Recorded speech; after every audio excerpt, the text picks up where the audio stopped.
Hello everyone and welcome to only IAS. स्वागत है आपका हमारे सेशन में जहां हम बात करेंगे कास्ट सेंसस के बारे में। ये टॉपिक काफी न्यूज में रह रहा है, काफी पॉलिटिकल पार्टीज, अलग अलग ऑर्गेनाइजेशंस डिमांड करती है कि सरकार जो कास्ट सेंसस का डेटा है उसको पब्लिक करे।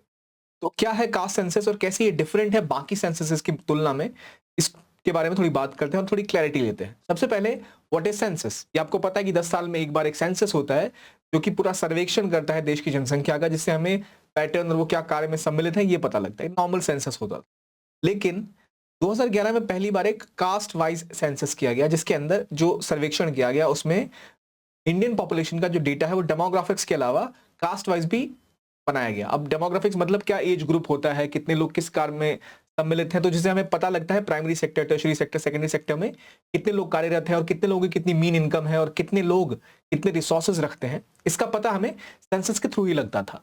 कास्ट सेंसस में खास बात ये की गई कि जब क्वेश्चनर आता था तो उनसे उनके कास्ट के डेटा को भी कलेक्ट किया गया, जिससे ये पता लग सके कि किस कास्ट के लोग इतनी ज्यादा पॉपुलेशन का शेयर रखते हैं, क्या डेमोग्राफिक्स है।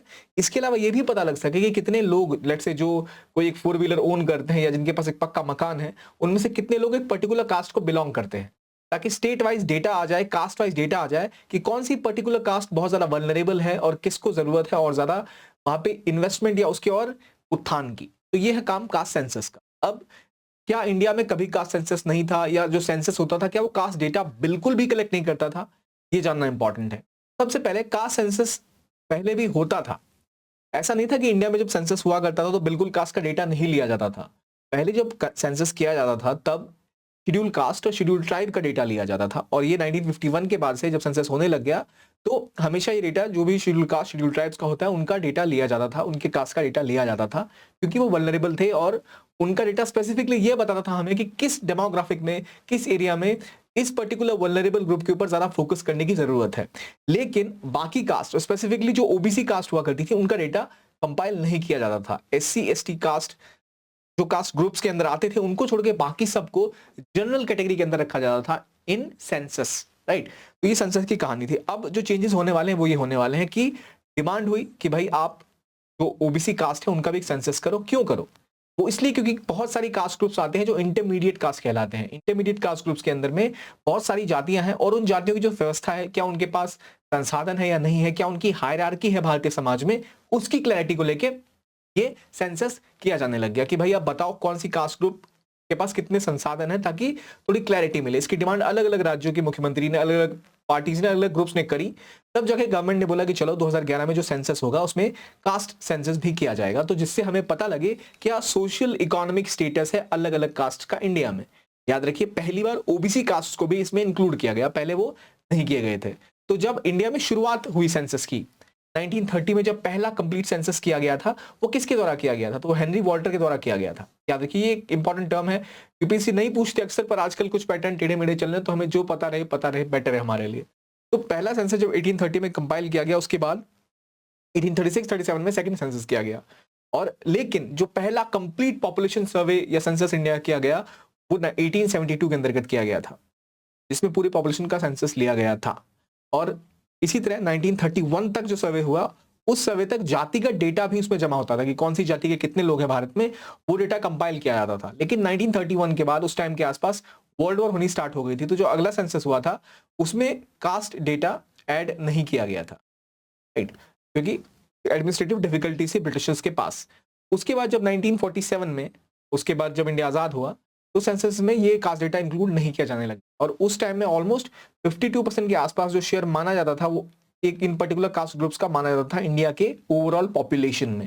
लेकिन बाद में ओबीसी कास्ट का अलग से जो डेटा है वो नहीं लिया जाने लग गया, और 1953 में काका केलकर कमीशन बना। फिर आपको पता ही है मंडल कमीशन 1979 में अपॉइंट हुआ, 1990 में उन्होंने रिपोर्ट दी। उसके बाद से जब देखा गया कि एक बड़ा तबका इंडिया का जो है पॉपुलेशन का वो ओबीसी कास्ट के अंतर्गत आता है, तो डिमांड होने लग गई कि हमें ये पता लगे कि पर्टिकुलर कास्ट ग्रुप्स जो ओबीसी के अंदर आते हैं, या अलग अलग कास्ट ग्रुप जो भी हैं, किसको कितने संसाधन मिले हुए हैं, किनकी क्या सोशो इकोनॉमिक स्टेटस है। तो ये डिमांड होगी कि डेमोग्राफिक्स के अलावा हमें ये भी पता लगे कौन से कास्ट ग्रुप्स के पास कितने रिसोर्सेज हैं और क्या उनकी स्थिति है।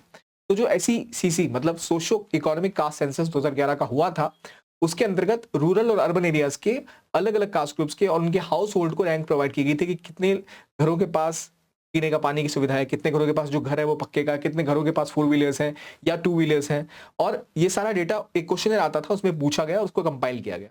लेकिन जो 3 सेंसस कंपोनेंट हुआ करते थे इसमें, वो थे census in urban area, rural area और कास्ट सेंसस। तो कास्ट सेंसर जो ministry of home affairs, register council of India और सेंसस कमिश्नर ऑफ इंडिया के अंतर्गत आता था, इसका डेटा पब्लिक नहीं किया। लेकिन जो 2 प्राइमरी सेंसस के अंदर हुए थे डेटा, मेन सेंसस अर्बन और रूरल का, उसको पब्लिक किया गया था। तो बार बार डिमांड थी कि आप इसका डेटा भी पब्लिक करो। तो इसके थ्रू हमें डेमोग्राफिक्स क्या, किस पर्टिकुलर सोसाइटी के पार्ट का क्या इकोनॉमिक कंडीशन है वो भी हमें पता लगता था। तो ये चेंजेस हुए गए, ये चेंजेस किए गए थे 2011 में, क्योंकि काफी डिमांड हुई थी कि बताइए क्या सिस्टम है। अब जो टोटल हाउस होल्ड थे, जो ओवरऑल डेटा हमें पता लगा, वो लगभग 25 करोड़ के आसपास इंडिया में हाउस होल्ड थे, और रूरल हाउस होल्ड लगभग 18 करोड़। ये ब्रॉड फिगर बता रहा हूँ, असल में 7.97% और 224.49 करोड़ ये फिगर है हाउस होल्ड्स का। तो याद रखिए, अब आप कहेंगे इतने कम इसलिए क्योंकि एक हाउस होल्ड के अंदर ऑन एन एवरेज 4 से 5 लोग तो होते ही हैं। तो वो इसी हिसाब से जब आप पॉपुलेशन देखेंगे तो 1.3 बिलियन जो इंडिया की पॉपुलेशन फिगर है वो पहुंच जाती है।